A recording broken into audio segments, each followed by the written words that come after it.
All right, let's take a look at giant steps. I think the big problem with this tune is we don't really know what to play as a jazz piano player. It's important to get some nice chords in there.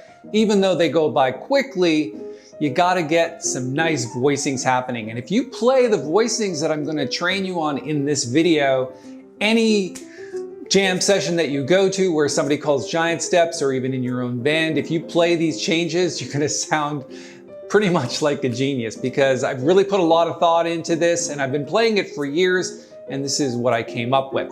Let's dive in, listen to the music first. I recorded it previously, and then we're gonna go through it note by note, and we'll follow along with the music as we go.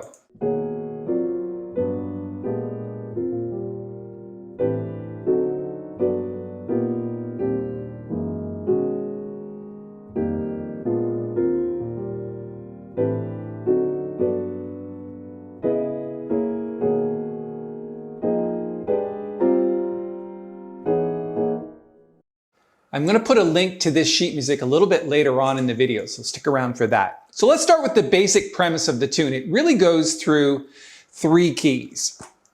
And even though there seems like a lot of notes and a lot of chords, it's really only 3 keys. It starts in B major, quickly moves to G major, and then to E flat major. And those are the 3 keys, B, G, and E flat.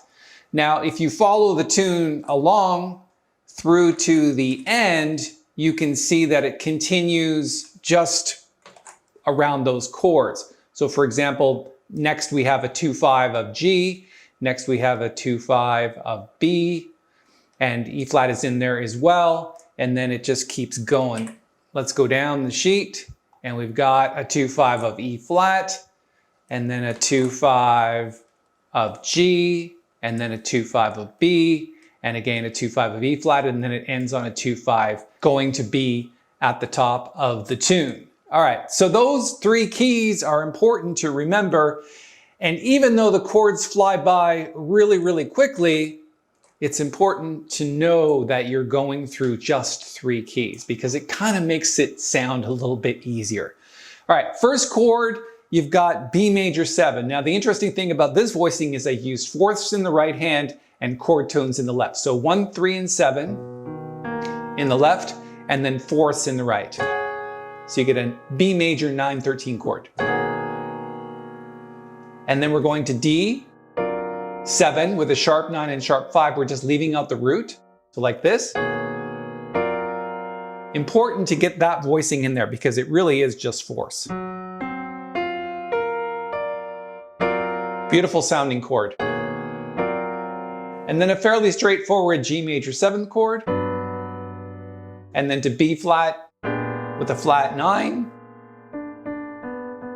right here, and then fourths on the E flat 6-9 chord.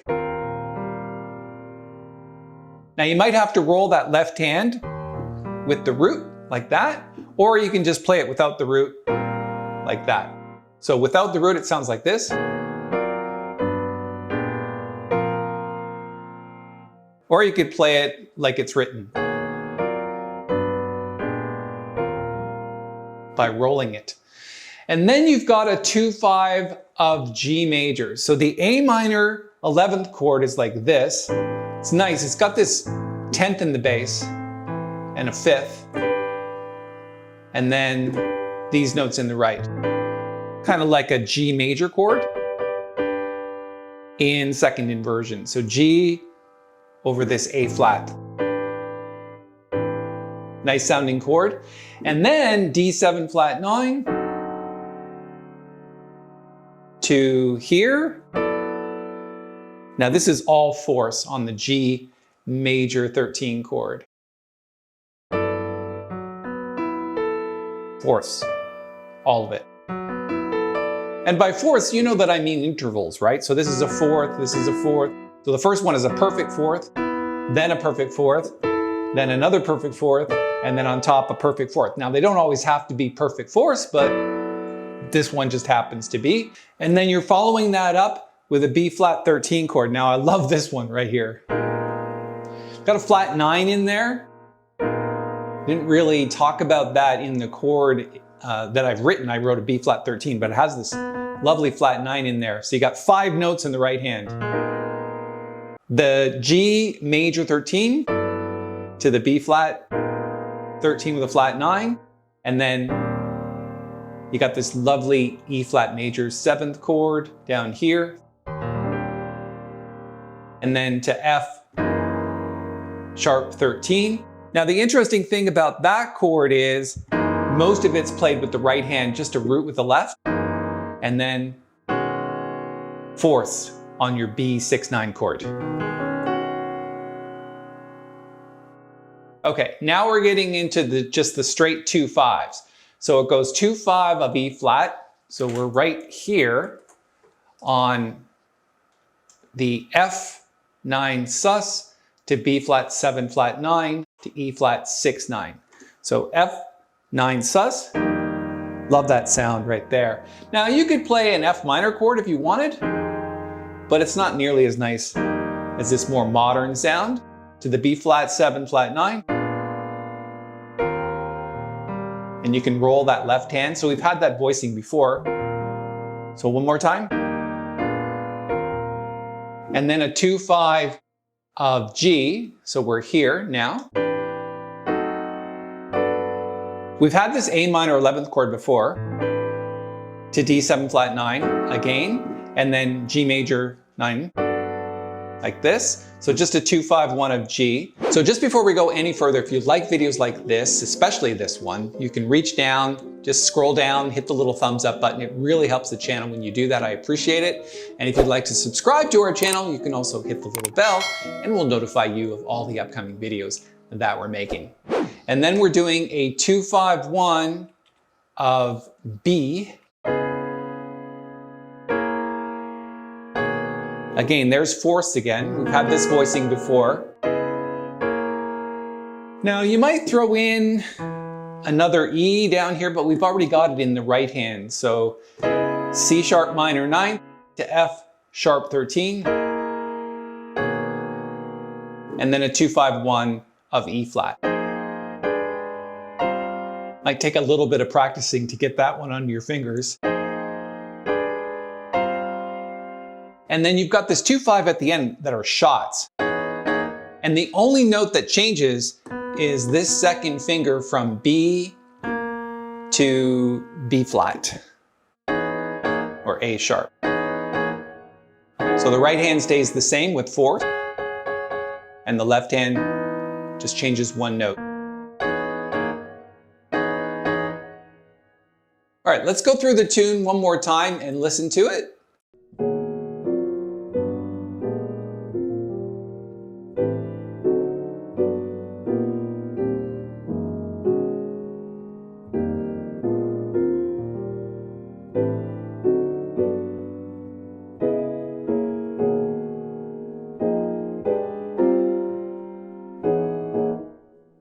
Now, there's another way to play this using the same chords, and what I do is I alternate the right hand and the left hand, so something like this.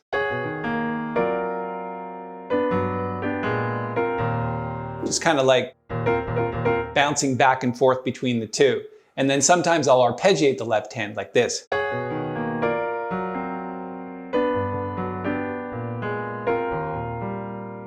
Let's listen to the recording that I did a little bit earlier.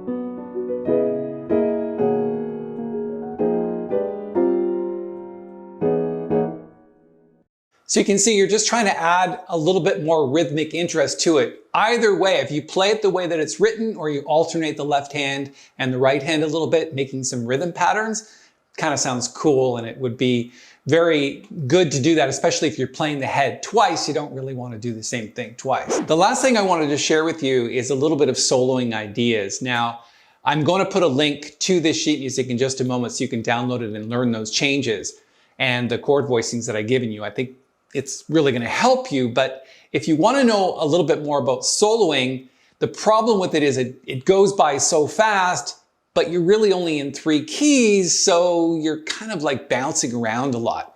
So one idea that you might consider is to just play like eighth notes and then just move up in terms of the chord. From B major seventh, just play 1, 2, 3, and 5, and then do the same thing for D. Same thing for G. Same thing for B flat. Or what you could do is alternate, one go up, one go down.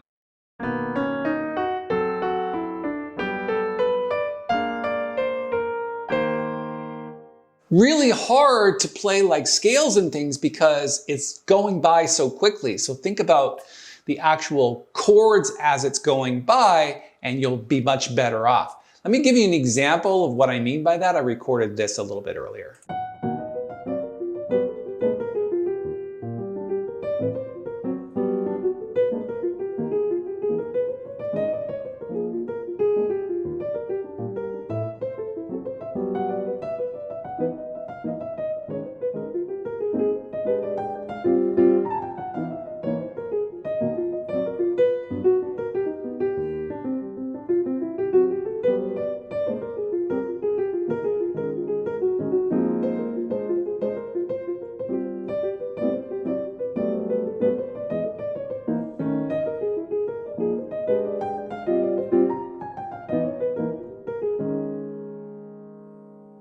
Let me put a link to this sheet music so you can download it and learn these voicings. Again, if you play these voicings at your next gig or at the next jam session, you call Giant Steps, people are going to be very impressed by your Giant Steps voicings. I'm going to put a link to that sheet music up here in the corner. Go and download that.